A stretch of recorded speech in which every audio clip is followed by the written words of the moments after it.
Mr. Hamilton, you've recently spoken about DEI practices in healthcare. How is the Biden administration engaged in preferencing in this area? According to some, preferencing organ donations and depreferencing others on the basis of race. Yeah, absolutely. It was kind of nuts when you sit down and you think about it. The Biden administration Biden HHS promulgated a rule. I think it was finalized in December of last year.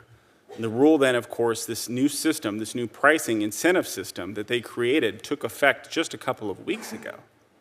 And what the system does is it creates incentive payments for medical systems to achieve equitable outcomes, which means, translation, if you read through all the bureaucraties, if you read through all the really complicated and technical language, what you will see is something that they have been trying to push for a long time, which is equity in things even like organ transplants and kidney transplants, that we're going to instead of pursuing what's in the best interest of a patient at a moment in time and trying to help everybody, that we're somehow going to now prioritize things based on equity when it comes to things like organ transplants. It's crazy.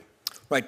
And the term equity, as Senator Kennedy was alluding to earlier, can be perceived differently by different people. If one were to use the term fairness instead, I don't think most people would disagree with the notion that scarce resources need to be dealt with in a fair manner. But our laws make certain kinds of decisions unlawful, including when they are based on race. On that note, can you provide some examples of how big business may have used DEI practices in order to terminate workers on the basis of criteria that would otherwise have been prohibited under Title VII of the Civil Rights Act? Our employment laws, for example, typically prohibit an employer from discriminating against an employee on the basis of his or her sex, race, or age. Age in many circumstances is a little bit different with each category. Have you seen that happening, or are you aware of DEI being used as a pretext, as a cudgel, a mechanism by which to engage in otherwise prohibited employment practices, sometimes the trifecta of race, sex, and age?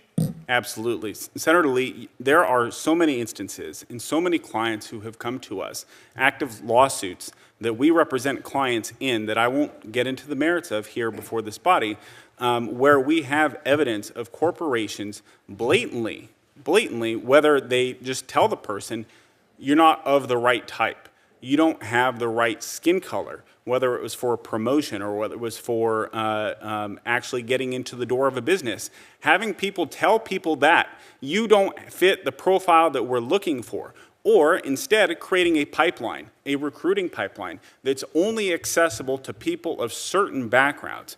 When you only make something accessible to people of certain backgrounds, you're excluding everyone else. I mean, it's the most common sense thing in the world, but yet corporate America for the longest time in the C-suites got bewildered by the HR recruiting kind of class who came in, all these consultants, and convinced them that somehow equity and somehow all of these special preferences was actually good for their bottom line, and it wasn't. It's nonsense, and beyond just not being good for their bottom line, it's blatantly illegal, as you pointed out. Does Title VII contain a carve-out for the word equity, or however somebody wants to define equity? It does not. Does Title VII contain a carve-out for someone having benevolent objectives in mind at the time they engage in discrimination in employment on the basis of race? Absolutely not.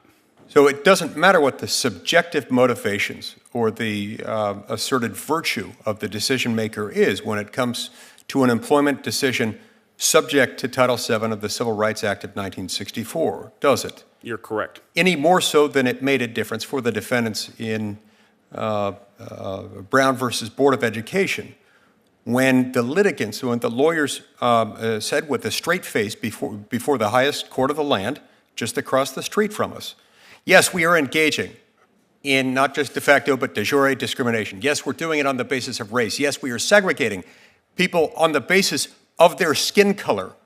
But it's okay, because our intentions are benevolent and not malicious. Is there any distinction you can draw between that kind of justification, which was soundly, wisely rejected in Brown versus Board of Education, which was a constitutional, not a statutory theory? Is there any, any difference between that type of attempted justification and what we see here, other than the fact that one is statutory, the other is constitutional? I don't see any, sir. I don't see any at all. Benevolent intentions or even malicious intentions led to the abhorrent doctrine of separate but equal that the Supreme Court rightly overturned in Brown versus Board.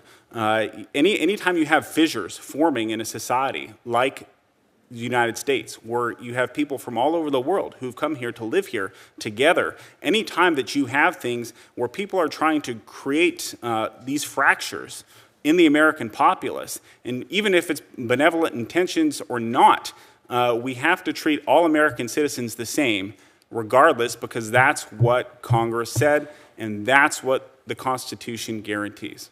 As Associate Justice John Marshall Harlan noted in his classic dissent in Plessy versus Ferguson, speaking against the outrage that was and is the separate but equal doctrine, the Constitution requires that we not make decisions on the basis of someone's race. Thank you. Thank you, Senator. Senator Hirono. Thank you, Mr. Chairman.